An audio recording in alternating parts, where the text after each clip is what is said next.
Gusto nyo bang malaman ang sikreto kung bakit malulusog ng aking tanim na halaman tulad ng ornamental, gulay, at mga fruit-bearing trees?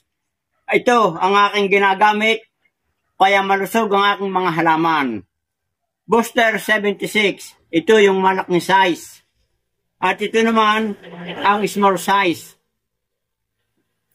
Rooting powder, buy one, take one. Napaka-epektibo nito sa air layering, pagpapaugat o marketing.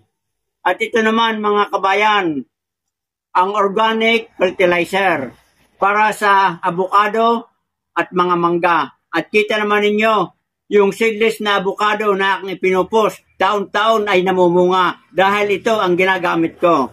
Organic booster fertilizer para sa sangkis, tiyat-tiyat, pungkan at orange.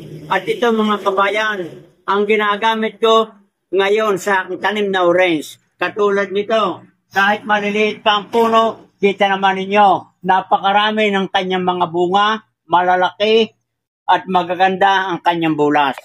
Sa mga gustong magkameron ng organic fertilizer na ito, i-click na lamang ang yellow basket. Good luck and good health, mapagpalang araw mga kabayan.